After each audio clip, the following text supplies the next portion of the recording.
I don't know why, but for some reason, this anime feels like Zelda, and I think that's the best part about it. This is Exhausted Reviews, or I'm exhausted and I make reviews, and we're talking about the Faraway Paladin today. Now, do be warned, this is a second season.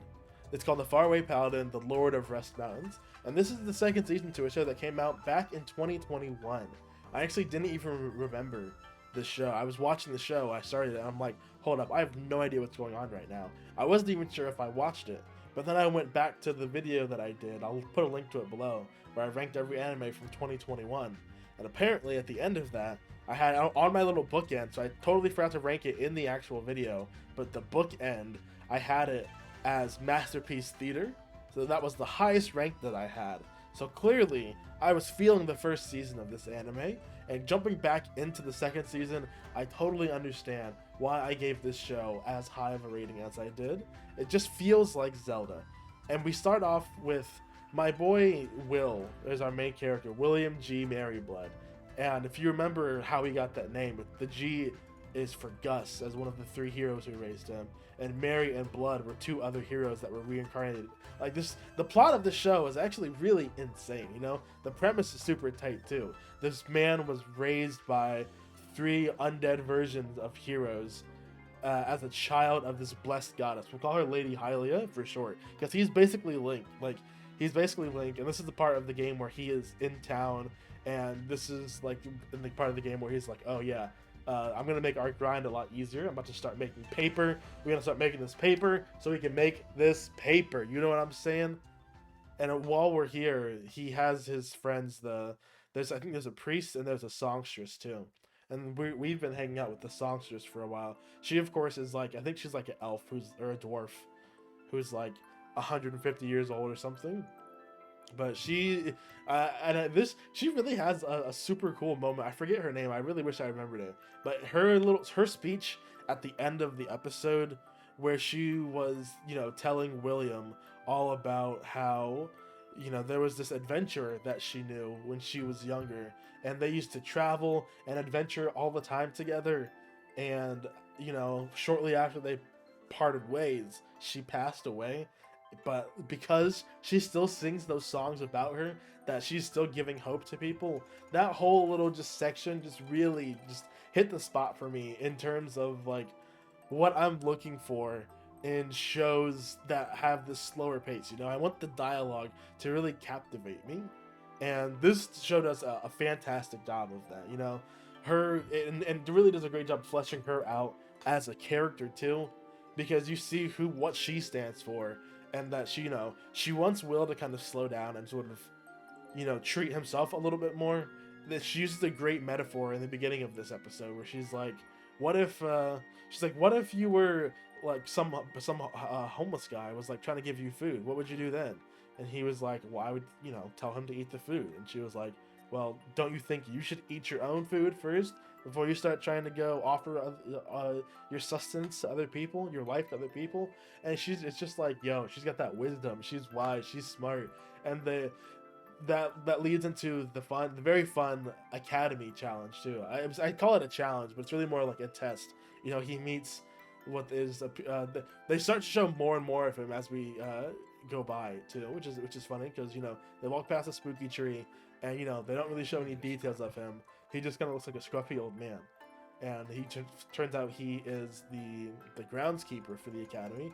And he's just like, yeah man, I'm just chilling out here. He's like, I've seen a lot of magic. You wanna show me some magic outside of the academy? Oh man, did I freeze again? God damn it.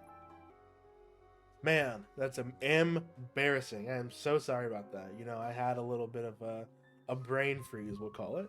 But yeah, my boy Will has to solve the 3 trials. Well, not necessarily 3, but, I just said that because they do that all the time.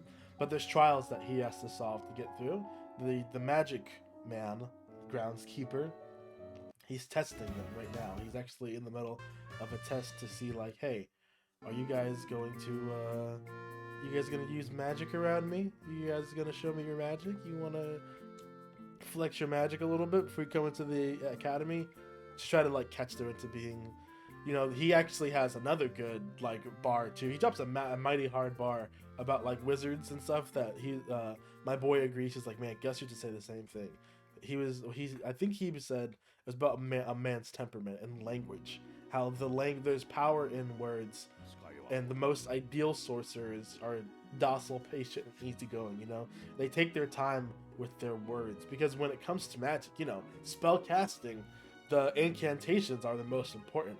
So people who are more, you know, well eloquent and established with their linguistics are preferred in the field of magic casting due to their abilities to you know what I'm trying to say. But yeah, you know, hot-headed people, they're not good magicians because, you know, when they resort to violent words.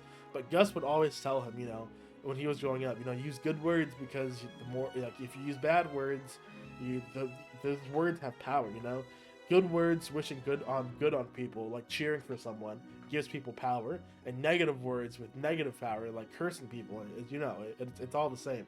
Very Shangri-La of this show, and that amount of depth and world building just to the characters that they're packing into this first episode too is also really why I started to love this series in the first place, is because it's very deep, it's rich. It's like a very thick chocolate cake, you know. It's got the layers of the world and the philosophy, and the frosting in the middle is the consistent animation. You know, not the best, but it's pretty good. The frosting is pretty good. I would say this is a pretty well-made cake, guys. I'm not gonna lie. You guys have to leave a like for the cake of this show. I know I should have said that earlier, but guys, this show is cake. You gotta leave a like for the Zelda show. This just feels like a Zelda game, honestly. Like, this feels like a cutscene in a Zelda game where Link is able to use magic, and this is like his swordsmith dungeoneer talking to him, and the lady at the end too, the songstress character, really gave me Zelda vibes too. She reminds me of like the girl that you meet in like the beginning of Oracle of Sages or whatever. She's just like, she reminds me of just like a fun little Zelda NPC who like you do a side quest with, and she's like, take me to this town to go get books on songs, and she's like, you know, we'll just go through the little Lost Woods. The Lost Woods test was cool too, because that was actually the first part of the test too, was getting through the Lost Woods. And while they were in there, he saw the tag that said like, if you will not learn, you must leave. If you're not going to leave, you must learn. Or it's like, basically it was what it said, and it was kind of creepy because he you know, he was in the Lost Woods. Every time you get lost, if you guys played Zelda, you know that the Lost Woods is they drop you in the middle of a room with 4 directions, and you have to like find the right way out. Like turning left will sometimes bring you to the beginning of the dungeon, but if you go like up, you'll enter a new room that'll have 4 different exits, and then you have to try to go through there and see which like exit you go through. So that's why I said in the beginning that the show feels like Zelda, because we got some Lost Woods action, we got some sages, we got this songstress girl who's like, let's go make some money, and you know, in Zelda, it's all about making that cake. And Zelda especially Breath of the Wild, has its own songstress, Cass. And Cass, you know, talks, basically is the same character of like, oh, songs will pass down memories, and this song will help you find a shrine. And that's basically what she did, was using, you know, her quest to find a new song to get this man a shrine, and it turned into more of a side quest at the academy. But nonetheless, new location unlocked, new skill unlocked, and new empathy level unlocked, because my boy, he's rededicated his life to Hylia, but he must serve. And they had the cool star, this fun moment too, where the stars came out, and she's like, this star's the hero, and then the other 3 stars representing Gus, Mary, and Blood popped up. That was such a cute moment, guys. I really gotta leave a like for the show. The show was really amazing. Do you guys like the amount of like lore and depth to the show, or do you guys think it's boring? Because honestly, I really liked it. Let me know what you guys thought. If you guys have seen the first season, let me know. You guys, did you like it? Did you rewatch the first season to get to here, or did you already watch it when it first came out? I'm really curious to see how many people are gonna pick up this show new, or how many people are gonna go back, rewatch it, and then come to this, or if this is gonna pick up any more traction. So yeah, I'd love to see how popular this show gets. It deserves more popularity, definitely. I think it deserves to be like up on the top of the list. So hopefully this show is popular. We'll see. I'll keep talking about it. Yeah, just leave some support for this video if you want to see me talk about the show too.